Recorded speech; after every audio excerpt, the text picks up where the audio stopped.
नमस्कार, स्वागत है आपका चुनाव आज तक पर। मैं हूं रवीश पाल सिंह। मध्य प्रदेश में लोकसभा चुनावों के लिए पहले चरण का मतदान 19 अप्रैल को है, दूसरे चरण का मतदान 26 अप्रैल को है। लेकिन दूसरे चरण के मतदान से ठीक पहले बैतूल लोकसभा सीट पर एक ऐसा वाकया हुआ है जिसके चलते अब वहां 26 अप्रैल को मतदान न होकर किसी दूसरी तारीख में होगा। वो वजह भी हम आपको बताएंगे और इसके साथ ही हम आपको नियम भी बताएंगे कि आखिर इस नियम के तहत लोकसभा चुनाव की जो प्रक्रिया है अब वो किस तरीके से पूरी होगी। तो सबसे पहले आपको बता दें कि दरअसल बैतूल लोकसभा सीट इसलिए सुर्खियों में आ गई है क्योंकि यहां पर एक उम्मीदवार का निधन हो गया है। बसपा के बैतूल लोकसभा सीट से प्रत्याशी अशोक भलावी की कल हृदय गति रुक जाने के चलते मौत हो गई। उनके निधन के बाद हर किसी के मन में सवाल था कि आखिर अब चुनाव की प्रक्रिया कैसे होगी। हालांकि निधन के कुछ ही देर बाद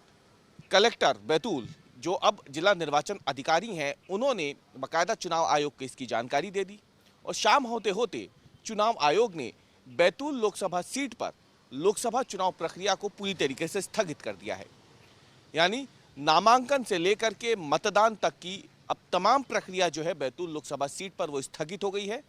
और तब तक पूरी नहीं होगी जब तक अब इस मतदान की, यानी बैतूल लोकसभा सीट पर नामांकन और मतदान, इसकी नई तारीखों का ऐलान नहीं हो जाता। अशोक भलावी की मौत के चलते अब बैतूल लोकसभा सीट पर 26 अप्रैल को होने वाला जो मतदान था वो नहीं होगा, वो टल गया, आगे बढ़ गई अब तारीख। वो तारीख कौन सी होगी ये चुनाव आयोग तय करेगा। नियम के मुताबिक जब कभी भी ऐसा कोई हादसा होता है या वाकया होता है तो फिर उस सीट पर चुनाव को स्थगित कर दिया जाता है और यही बैतूल के मामले में भी हुआ है। आपको बता दें कि मध्य प्रदेश में 4 चरणों में चुनाव होने हैं और बैतूल लोकसभा सीट दूसरे चरण में आती है जिसके तहत 26 अप्रैल को बैतूल में मतदान होना था, जो फिलहाल अब 26 अप्रैल को कम से कम नहीं होगा। हर किसी के मन में यह सवाल था कि आखिरकार अगर किसी प्रत्याशी की मौत हो जाती है तो फिर ऐसे में क्या उस सीट पर चुनाव होता है बचे हुए उम्मीदवारों के साथ या फिर नहीं। तो आपको बता दें कि खजुराहो में जिस तरीके से चुनाव निर्धारित तारीख पर ही होने वाला है, क्योंकि वहां पर नामांकन निरस्त हुआ है, उम्मीदवार वहां पर भी हैं, लेकिन क्योंकि एक उम्मीदवार का जो प्रमुख विपक्षी दल की तरफ से था उसका नामांकन रद्द हो गया है, तो ऐसे में उस सीट पर तो चुनाव स्थगित नहीं हुए हैं, लेकिन बैतूल में इसलिए स्थगित हुए हैं क्योंकि यहां पर उम्मीदवार की मौत हो चुकी है। आपको ये भी बता देते हैं कि दरअसल चुनाव आयोग की जो नियमावली है उसके तहत क्या नियम कहता है किसी सीट पर अगर प्रत्याशी का निधन हो जाता है उसके बाद।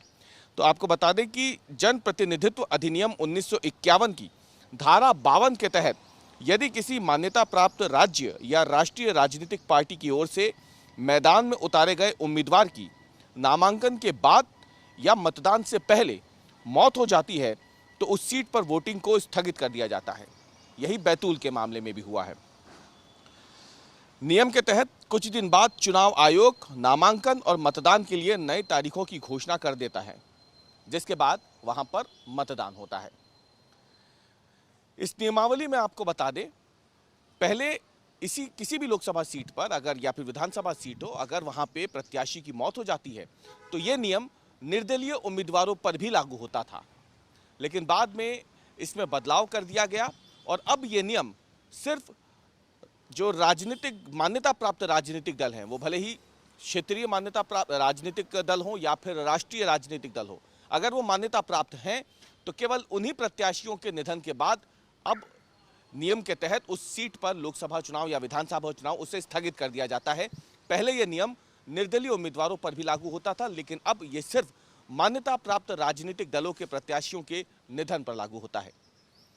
कुल मिला के देखा जाए तो बैतूल लोकसभा सीट पर अभी मतदान और लंबा खिंचने वाला है, क्योंकि यहां पर उम्मीदवार की मौत के बाद नामांकन से लेकर मतदान तक की नई तारीखों का ऐलान चुनाव आयोग की घोषणा के बाद ही होगा।